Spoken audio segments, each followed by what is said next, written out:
What's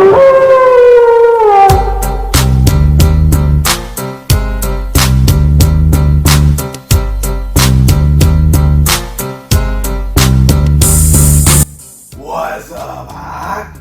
It's your Heard What I Said Wrestling Podcast. These D here with the bro tout. A lot going on with WWE these days. To us, not much of important interest. Y'all haven't seen it since WrestleMania. WrestleMania Backlash to me was just nothing but fucking bullshit filler. And it wasn't worth a review. We all know that. And then I mean, let's just talk about it first off. It's Hell in a Cell from the WWE realm, live from the All-State Arena in Chicago. They had 7 matches on the card. Tout pointed out to me that of the 7 matches on the card, there was 1 match on this card that was from the Smackdown roster. Now, before we get into this, the Smackdown roster contains the WWE Undisputed Universal Champion Roman Reigns. That consists of 2 titles. They also have the WWE Undisputed Tag Team Champions, Jimmy and Jada Uso. That consists of another 2 titles. That's 4 titles. They also have the SmackDown Women's Champion Ronda Rousey and the Intercontinental Champion Ricochet. That's 6 titles. Now, 6 titles on SmackDown. SmackDown has more titles than Raw, which only has the United States Championship and the Raw Women's Championship, because we haven't seen the Tag Team Women's Championship. That's all that's on Raw. But Raw had 6 of the 7 matches on this card, and the only match to come from the SmackDown card was a no-holds-barred match from Madcap Moss and Happy Corbin. So out of 6 titles on SmackDown, none of them were defended on this pay-per-view. That should already tell you that WWE is going to keep trying to get away with finessing you fans. Out of the titles, they're just going to throw shit together for you. I feel like it's disrespectful. Mind you, I also want to point out before I get into this, Big E broke his neck almost 3 months ago in March. For more than 3 months, I have seen the same feud on SmackDown every week between some kind of version. Yeah, get well, Big E. Good prayers that you're doing well. But we have seen some kind of version of Kofi Kingston and Ezekiel Woods of the New Day versus Butch, Ridge Holland, and Sheamus. The Brawling Brutes. And some kind of match, whether it's a 2-on-2, now Drew McIntyre to the match. For 3.5 months, this feud has been going on. And that didn't even make this Hell in a Cell card. We just gonna keep putting it on SmackDown. Mind you, they gave us a Undisputed Tag Team title match on SmackDown. Again, like, it doesn't just make any sense to me that none of these titles are being defended. Roman has not defended any of his titles since WrestleMania when he won it. And that makes no fucking sense to me. Y'all keep having people like Bobby Lashley raising belts and Cody saying he won next, and other people saying they want next at the WWE title, but where the fuck is he going to be defending? Anyway, don't worry about it. We gonna get into the match card. There was no pre-show. We started it off with an underrated match of the night classic. I'm gonna call it honorary match of the night because the end of the night was special, and we'll talk about that later. But honorary match of the night, if it wasn't for the main event, it was for the Raw Women's Championship. Triple threat match to open up the show. Your Raw Women's Champion, the EST of WWE, Bianca Belair in her 2nd reign. Defended it against the former champion. She got it back from it. She got cheated from it. 26 seconds at last year's SummerSlam. Big Time Becks Becky Lynch. And the permanent return, who still hasn't learned any English. And I feel like it's a fucking travesty to continue to let Asuka do promos. For the last 2 weeks, when she came out there with them promos, when Becky was putting on a decent promo, you have Asuka come out there, I learned title.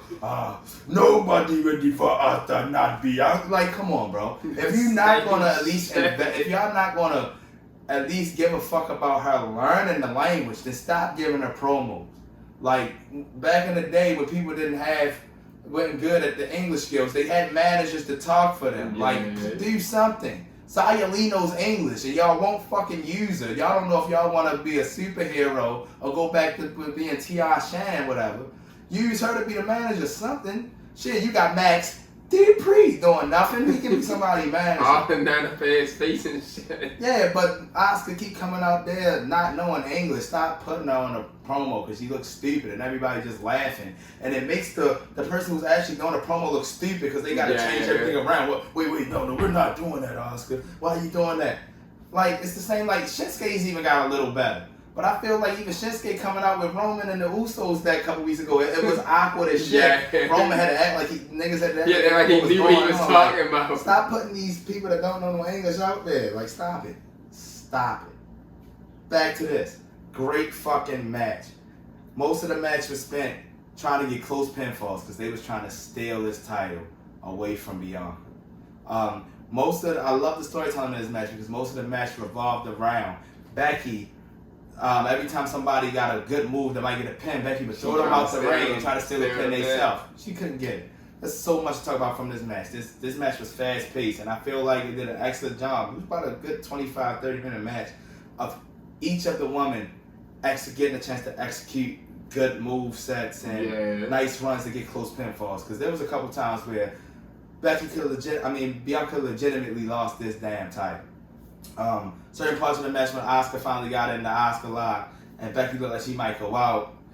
That didn't go down. It almost was a Tower of Doom, and then Asuka ended up getting 2 cold breakers, or as they like to say, double knees to the face because they just heartbroken that fucking Jericho gone. But anyway, there was so many multiple close KOD attempts. Fucking Bianca got a few on men, but pretty much end of the match.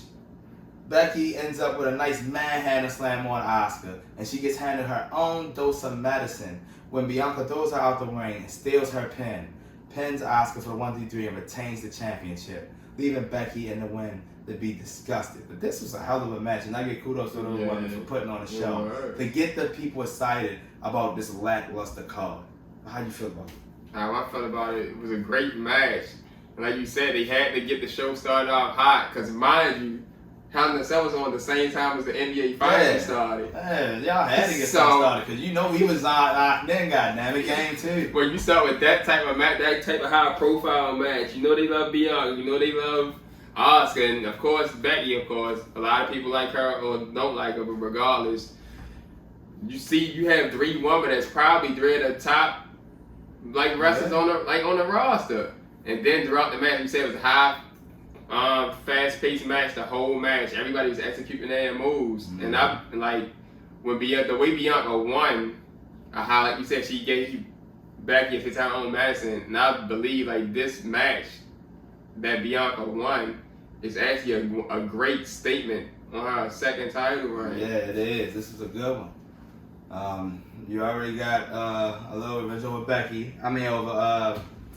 Becky by getting it back. Now this is another solid match, a triple threat match. Solid, no distractions, no interference. This is a solid way to get a win. Proud of Bianca, still a champion.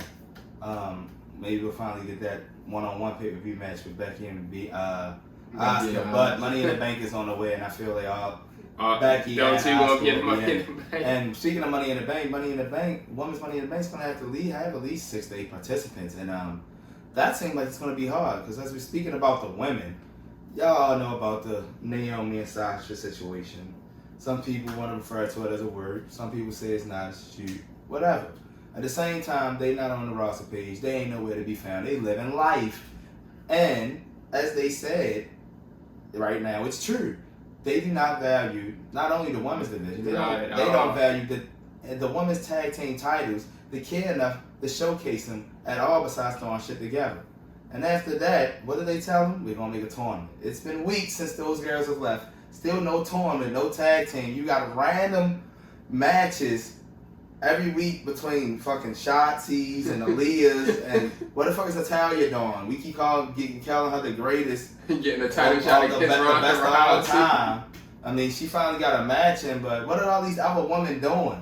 Like, you keep calling people up, you changing their names, but y'all got 2 titles now that the tag teams are gone, and like y'all didn't even put Ronda Rousey to defend her title on this card either. Like, what are we doing?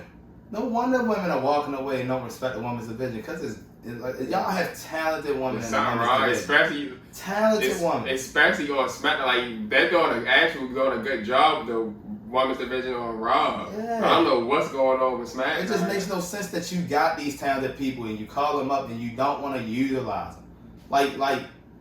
Like you can't have but so many fucking Drew Gulaks and James Ellsworths. Like, what y'all doing to Drew Gulak is a fucking travesty. He could be half the niggas on that roster. He can. Y'all got him getting beat up by women, doing dumb shit like being a timekeeper. Yeah, he can't get in a match, bro. But no respect. That's why we still ain't gonna have them women tag titles. Might as well go to the corporate headquarters and put them behind the glass. Just get rid of them. Just get rid of them. Now we know why Sasha and Naomi was mad. Because they don't value the title. Man, we got fucking 3 fucking female matches on fucking Double or Nothing. You feel me? Man. Anyway, we're gonna move on. The next match was a handicap match. Mm-hmm. It was Omos.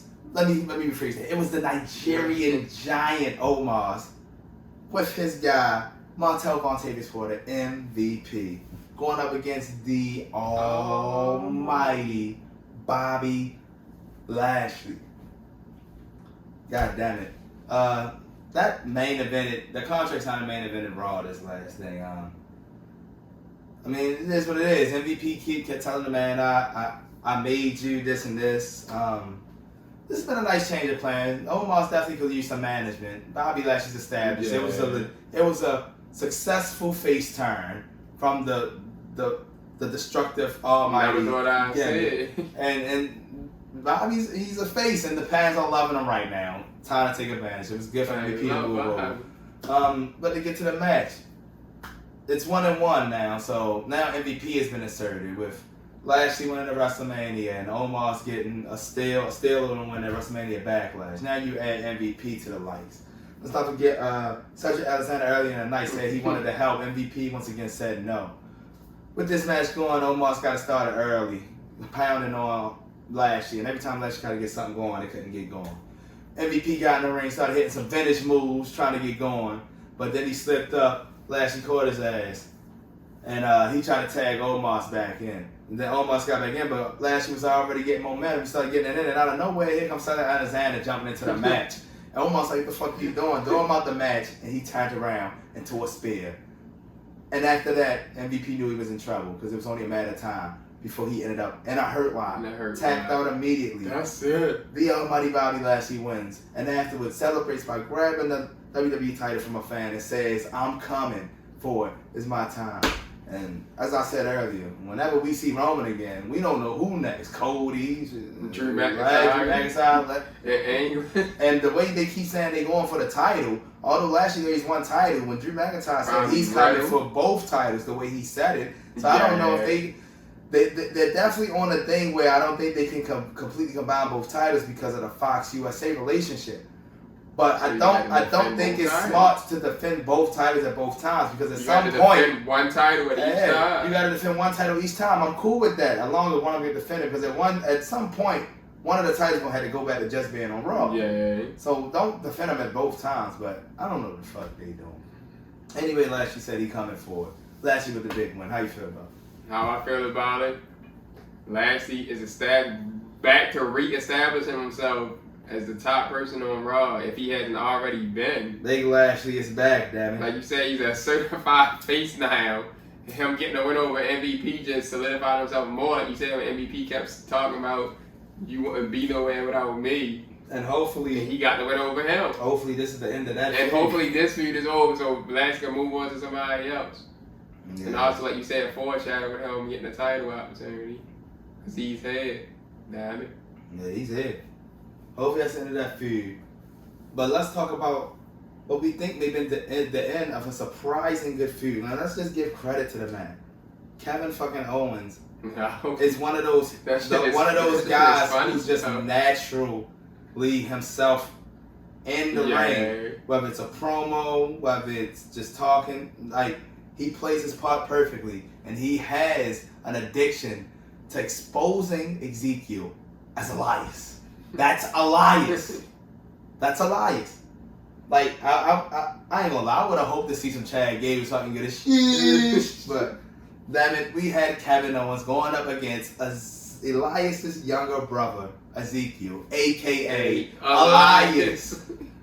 It started off straight off the bat, a running knee from Ezekiel. This man went up to the top rope for the elbow, got it too close to two count. Well, had the plans and thinking like he was about to win in 10 seconds and shit. But after that, KO got control, got him outside the ring. But that led to a little flurry, a nice little leg drop, and another running knee and a spine buster close pinfall for Ezekiel. But at the end, KO just got going, hit a motherfucking cannonball in the corner, a nice swanton moonsault, and a stunner.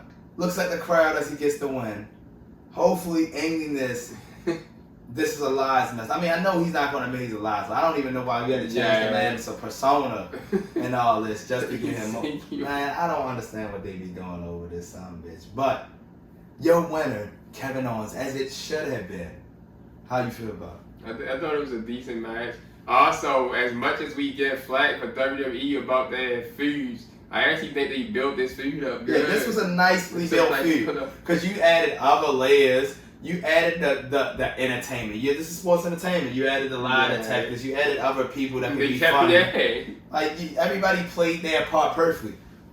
And it led up to a match. It led up to a match at on the pay-per-view card. Yeah. And Ezekiel, he actually finally got his match against him on the pay-per-view. Yeah, you know how rare when matches help both people. Yeah. Like feuds, when feuds help both people. This feud really help Elias, aka Ezekiel, because the man disappeared, Louis Guitar disappeared. Now he been in 6-man main event matches. He was with the fighting with the Rollins and the Mysterios and the Codys. He fighting with all them niggas. So Elias, Ezekiel, whatever you want to call him, he's back into a relevant picture. Yeah. And KO has been able to stay relevant over the last couple years through face, back to heel. Like it went from him being a almost Stone Cold Steve Austin to let's just let him be KO. That's what I like. Just let him be KO. We don't need him being he can have the stunner and not be Austin. He can be KO with a stunner. And I like that. That's what we got now. I appreciate that. Yeah. Next match I was interested in because just last week at AEW's W or Nothing, we had an intergender trios match. On here, you had an intergender 6-man tag, and it pitted the phenomenal AJ Styles, Finn Balor, and Liv Morgan against the Judgment Day. Edge, Damian Priest, and Rhea Ripley all donned out. Beautiful entrance, beautiful new attire. Edge leading the kids, man. This was a pretty good match. You had skill, athleticism, experience. You had all that in there with Finn, and everybody got a chance to get some shine on. The women got it going. Rhea was destroying Liv for a good moment. So Liv got to come back. That led to Damian Priest getting it in with Finn. Took Finn down a couple times. Then Finn started getting it together. And then when AJ go in, you know AJ gets to work. Yeah. And then it started all breaking down. Everybody in the ring, all of the faces punching the heels. Sope Suicidas, Liv fucked hers up. But then something happened we didn't see. I think Liv might have pushed fucking AJ Styles into the steps and mean ass gash in your forehead. Your shit was leaking on the floor. But the match started getting good. Finn and Edge going at it after Rhea and Liv went at it, and Rhea was getting a lot of close pinfalls. But Damian Priest almost went down, and then it was just Edge and Finn Balor in the ring because AJ was hurt. Finn sets up for the coup de grace. Rhea gets in his way. That leads to a Damian Priest distraction. Then a missed coup de grace into a spear. Judgment Day. Big win. They ain't losing no time soon. There's another member coming soon. And hopefully this will lead to that one final title run for Edge. Like I told Tub earlier, you know when a person is fully back from a career-ending injury or coming back out of retirement, when he gets that heel turn. When he gets that heel turn, where he just don't give a fuck about the views, because you know everybody comes back from a big injury or retirement as a face. They all do. Shit, Brock Lesnar came back as a face at SummerSlam last year because he was gone after he lost to Drew McIntyre. If Brock Lesnar can do it, anybody can fucking do it. So, but when you turn heel after you come back, that's when you know you back. You back, and you ready to get some business in. Good to see Edge back. He got some followers. I like this group. Interesting to see what they gonna do going forward. how I feel it was a really good match between the two teams. Because obviously Judgment Day, they already have chemistry, man. That, like you said, Edge recruited them. So obviously they been working together, do their promos and everything, do their beatdowns. And I'm trying to keep going at the tamer, AJ Styles and Finn Balor, and even when they got Liv to get with him. And it was a good match, both teams. You can see they had chemistry in the ring. And then, like you said, Judgment Day, the Judgment Day gonna reign supreme. Yeah. Ladies and gentlemen, just to celebrate his 25 years of service, we got our one Smackdown match, and this is the only match I remember hearing Michael Cole's fucking voice. And I loved it because I don't give a fuck about Michael Cole. But it was your only Smackdown match. It was a no holds bar match. The return of Madcap Moss, new little persona, and little revamp song. He's going up against his old guy, his mentor, Happy Corbin, my dog. This was underrated. There was no holds bar, so there was a lot of stuff used. They was using tables and chairs, and I mean they didn't use tables. They used chairs and steel steps. They wanted table, but Corbin just wouldn't give their ass a table. At one point, Moss got the chair and was wailing on Corbin. Then Corbin put the damn chair around Madcap Moss' neck, put it in the announce table at ringside. Back in the ring, chair wedged in the corner. Corbin went face first to that bitch and looked fucked up. Then they entered the big ass steps into the ring. Big ass steps got into the ring, the tables got reversed. Madcap Moss with a fall away slam into the steps. Then he turned the tables, put the damn chair around Corbin's neck, picked up the big ass steps, slammed it down, picked his ass for the 1, 2, 3, and got his revenge on my dog Corbin. But he deserved it. Madcap Moss getting the push. We were just talking about it earlier when this motherfucker was in a tag team with Tino Sabatelli on NXT and chasing 24/7 championships as Riddick Moss. Madcap Moss, Vince liked him. He got that good early test Triple H mixture look with the long hair and stockiness. He gonna get a nice little push. How you feel about this? I think the no holds barred match was the best opportunity for Madcap Moss to get his revenge on Happy Corbin and win. And like we always talk about this, no matter how the people feel about Corbin, he always puts up good matches. Yeah. No matter who he's going. Corbin put up some good shows. He's an excellent heel. You know how some people just always do moves and always want to taunt the fans? Corbin knows when to taunt the fans after certain moves. Like he's learned to be a master heel, and I love it. Yeah, so that's, like you said, that's a good victory for Madcap Moss, and like you said, you getting a little push. No, Vince like him. Yeah. When Vince like somebody, you getting a push. And speaking of people that Vince McMahon liked, out of all the titles in WWE, this was the second and only other title match on the card, and it was for the United States Championship, as it was the hometown guy in Chicago, Mustafa Ali, and they just I don't know why they hate this guy so much, but he got so much talent, and they just won't give him a chance at anything. He showed y'all what he can do as champion with the Cruiserweight title, but y'all just treat him like a complete jobber. I don't know. But I mean, ever since the eye shit, y'all like it was his fault he got his eye black. He can't hit himself. Yeah. Anyway, he was going up as they want to keep pounding in our fucking heads, but they do with Every nobody else. Time. The youngest United States champion in WWE history. Barry, as now called by Vince McMahon, went up against Ali. This was decent. Ali got a lot of moves, and he had the home crowd behind him. There was a lot of times where it was close pinfall. They like to let keep it as though Barry was in control of the match, and that Mustafa Ali was the underdog. But he stayed in, and near the end, went for the 5-4, missed it, landed badly, and right after that, they took advantage, laid it down, ATL for the win, and then took his selfies, and it's just Mustafa Ali to take a loss, man. They just said how they treat these guys. Just they be having them handcuffed on the roster, not being able to do nothing, man. In Darren words, at least he got a title shot. Yeah, man, hey, that's what Darren said. At least he got a title shot, yeah, and still losing. Like, it's only a matter, the way name changes happen in WWE, it's only a matter of time before we get an update with Vince McMahon changed his name to just McMahon. It's just gonna be McMahon. McMahon, Mr. McMahon. It's just gonna be Mr. McMahon. Man, gonna be Vince no more. It's gonna come out. He's gonna say Big Man. It's just gonna be one word, McMahon. Yo, you keep changing people's names. This nigga said Max. Dupree. You change your name to Max Dupree. And then you'll be in Adam Pearce's face like Diamond, or everybody's Crispy and Chris face. All up in his face. Guys, we had the main event, and hopefully with Money in the Bank coming up, it's the end of these 3-month fucking feuds. Once again, I just want to put you into how this card stacked up. Seven matches on the card. Everything on this card is indirectly or directly related to a match at WrestleMania. The Raw Triple Threat match, that's what I forget, we had Becky and Bianca at WrestleMania. We had Bobby and Omos at WrestleMania.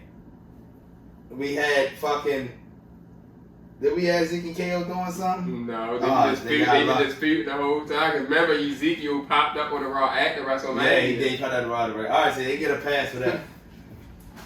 Fucking AJ versus Edge at WrestleMania. That's what started the Judgement Day when Damian Priest interfered at WrestleMania. Yeah, they is. 2 pay-per-views later, still fighting. Look at Madcap Moss and Corbin. Still fighting. Still fighting after they just broke up, 2 weeks after WrestleMania at the Drew time? Yeah. Ali and Darius need. But look at this. The main event, ladies and gentlemen. For the 3rd time since WrestleMania. This time, Hell in a Cell. He was the only Hell in a Cell, man. It was the American Nightmare. Cody Rhodes with a 2-0 advantage since he returned against Seth Rollins. And they've been doing their best to try to keep this an interesting feud. Now, Seth Rollins is a hell of a character. So charismatic. Same thing with Cody. But there's only so much feud you can give somebody when you keep giving them this, making them fight each other. Now, there was a good brawl. And as we learned at the beginning of this match, Cody suffered a serious, legitimate injury in that brawl. And he's a soldier, man. You just gotta give respect to Cody. Yeah. You hate him, you love him. I done seen this man take any and everything. Although the era of wrestling has evolutionized to be somewhat more PG, somewhat more safety to wrestlers, Cody Rhodes has never left the Attitude Era, where the chair shots to the head, that chair shot to Sean Spears has still the hardest chair shot in the last 10 years to me. Cody with the head first into the motherfucking thing, busting itself open, motherfucking always going on dumb tags, jumping off of cages. He's willing to go through whatever it takes to get that pop and that emotion invested in the fans. And this was another step closer. That was a legitimate, deep, blood-clotted bruise, fully torn pectoral muscles. The only way that blood clots are forming like that on somebody. You can't paint that shit on like that. You can see the discoloration from green to pink to purple. You can see all that shit. And as we found out that he had a partially torn pectoral muscle, and he was gonna fight through it, ain't tell nobody, and working out right before the pay-per-view, motherfucker tore that bitch completely off. And I still, and me and Tub agree, we don't think, when we found out, they found out. I don't think Vince or nobody in the back knew how bad his injury was until he took the robe off. I'm pretty sure he kept him in a loop. Yeah, guys, I injured myself, but it's not enough to keep me at the loop. I'm good. So he was working out, making everything seem good to keep them reassured. But once that shit came off, match started, can't go back now. And he legitimately fought with a fucked up, legitimate torn pec muscle, and he was fighting. He not only in the Hell in a Cell, he was using the arm. That arm was getting hurt and pulled, and you can see the redness of the rash and the whelps of the skin starting to come off, and that shit was real. And this wasn't a bad. This was a good match in Hell in a Cell. It the only gimmick, and me and Tuck talked about it. They did it dirty. There was a time where they where we were spoiled for 2-3 years straight before the AEW Glory days, and we was getting 2-3 Hell in a Cell matches on one pay-per-view. This all they gave us, and shit, 2 of them 3 Hell in a Cell matches probably been for titles. Yeah, they were. But, you know, this only Hell in a Cell match, and Cody did what he had to do. This was a good damn match. Seth Rollins, the mind game king. You seen what he did against Roman and shit. Came out there with the shield shit. The man comes out with vintage fucking American Dream Dusty Rhodes. Back to it, man. Yeah. This match was the American Nightmare versus Seth freaking Rollins. They introduced the cowbell. Seth finally brought a table in there. Jumped off of it. Cody rolled off. He hurt his own damn self while he started bleeding on his arm. But, I mean, there was a whole bunch of shit everywhere. At the beginning of the match, when his ass was fucked up, he went out of the ring, got a toolbox out, got a kendo stick, and immediately started going at the arm. I mean, Cody immediately, when the match started, Cody cutters and disaster kicks. He wasn't playing out the break. I mean, it was a lot of shit. He hit him with a cowbell. Everything went on. Near the end, Seth went for a pedigree, but Cody ended up getting a pedigree, a very close pinfall. And then he go chasing Seth Rollins out the ring, walks right into a stomp, never close pinfall. It was just the resiliency of Cody not to want to stay down. Using the hurt arm to kick out of almost everything he could. Like I said, basically when we're at the end, fucking Seth Rollins got a crossroads, picked him up, got another crossroads, and then Cody immediately switched and got a crossroads, got another crossroads, stopped, and got a sledgehammer that Seth Rollins got 20 minutes ago from under the ring. Vintage Triple H style, hand in front with the hit. That's it. Pins his ass for the third consecutive time. And this time at Hell in a Cell, possibly to end the feud with a win, with a torn pectoral legit injury. How would you feel about this? How I feel about it, this is a damn good match. And that, to me, with fighting that kind of match happening with that injury, with nobody holding back, that's match of the night. Yeah, even though the original match of the night was a women's match. Yeah, like I agree with that as well. Like, you can go either way, whichever match that you think was better. But had Cody fighting through that injury, and also, of course, you're going to get Seth Rollins. You're going to get a good match no matter what. With Seth Rollins and going against, and it's a Hell in a Cell match. And like you already said, you already explained what happened in the match. They was doing everything in that match, throwing each other finishes and everything, bringing objects in the ring. Yeah. And you saying how Cody he got the decisive one, not no roll up pin that he got at WrestleMania Backlash. He got the decisive one that he got at WrestleMania. This time it wasn't no surprise. This time they was locked inside of Hell in a Cell. And Cody defeats Seth Rollins for the third time, straight time, and probably to end the feud. Injury. I just don't see no way this feud continues unless they're both in the Money in the Bank. Yeah, that's the only way. But we got to see what's going to happen with Cody because of the injury. Yeah. But either way, I know Seth Rollins going to be in the Money in the Bank. Yeah, you might be right because when they're looking that bad, like we said, we agreed, that man had surgery scheduled. He probably already after that surgery. pay-per-view. Probably already ready to put up an update for us.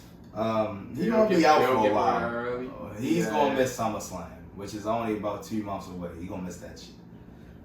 It's going to be interesting to see how they go because we don't know what was their plan for him to challenge, when to challenge for the title. Will he be the one to take it from Roman, or will they wait for somebody else to get it and he take it from them? But what's your thoughts on the pay-per-view? My thoughts on the pay-per-view. From what we usually get from WWE and their lack of building new feuds and just keeping feuds going for 3 months, this was better than I expected. This was way better than WrestleMania Backlash, which 1 out of 10 I give WrestleMania Backlash a 6. And only reason I give it was only like 2 matches that made me want to even get it that high. And my biased love for the Bloodline storyline. But other than that, this was pretty good. The worst match of the night wasn't a bad match, and that was probably KO and Ezekiel. It was a regular match. Same thing with Darian Ali, regular match. But other than that, everything else was solid. I was cool with it. Yeah, like I had no problem with nobody. You said whether it was a real good match or just a decent match. Like even with all the feuds, like as much as we tired of the feuds, Like, to end off these feuds, these are probably the best matches Yeah. in the feuds. And Hell in a Cell. Yeah. So, like you said, even match, like, except for obviously the Theory and Ali is a new feud, new match. But like you said, all the other ones, they were all good matches. Hopefully, probably the end of the feuds anyway, because we're going to Money in the Bank anyway. So obviously, you gotta start new stuff anyway, since you're going to Money in the Bank. Which then after that, you're gonna see what's gonna happen. But I actually like most all the matches that happen myself. Yeah. Despite only having 2 title matches. 2 title matches. I don't know what the hell y'all doing, man. I mean, it was just a you know how Hell in a Cell is, and it was they always do that filler pay-per-views before their main pay-per-views. Because you got Money in the Bank and SummerSlam coming up, and then that live and special across in England. Yeah, WWE is staying relevant based off of being a global brand and having that what I call the die-hard casual. The people who are not there for the wrestling itself, they're there for a couple of certain superstars or matches. Yeah. And they just there after that. Like, don't get me wrong, they love wrestling, but they're not in love with the wrestling as a whole. Like, they want to get to know about this match, what's going on over here, how that might impact this wrestling. Like, they see their favorite wrestlers, and then after that, they on the phone the rest of the thing, or they leaving early. They don't want to stay for the extra hour or the dog match. The dog match, a lot of times at the dog match, you sitting close enough, that's when you get to take pictures, autographs and shit. But that's what WWE has. So they're going to stay relevant because of that, because AEW continuing to kick ass. But WWE got Money in the Bank first, no Allegiant Stadium, MGM Grand. So my hopes are not high for it. But on a scale of 1 to 10, I'm still not, I'm not going to give them like, oh, they did it. I give them a 7. Yeah, because it was better than it was supposed to be. Yeah, it's better than it's supposed to be. But honestly, I could say like a 5, because there's no reason y'all got all them titles and not out defending. But for what they had, I agree with the 7. They did what they did with the card and turned it into a decent show. For what the card was, it could have been worse than that. But that's what I say. It was better than I expected it to be. So I get like even with at least like 3 of the matches thrown together last minute. Yeah. Like the Derry Ali was just put together, the Ezekiel KO was just put together, and obviously the Madcap and Corbin was just put together. Yeah. Y'all gotta get y'all shit together, WWE, because shit be bullshit, yo. Like the same rematches. Raw don't be worth watching at all, bro. No, you see the same rematches over and over again. Y'all got do something, some new feuds. But man, we ain't got nothing else, man. That's our review of WWE. Don't worry, Ezekiel about to be feuding with Shad Gable again. Sheesh. Man, that's our review of WWE's Hell in a Cell, man. It was decent. For what WWE brings out these days, that was decent. We'll be back to y'all next time for WWE with Money in the Bank. But from Diesel D and Tel, this is your Hell in a Cell Wrestling Podcast, man. We out of here. Y'all heard what we said.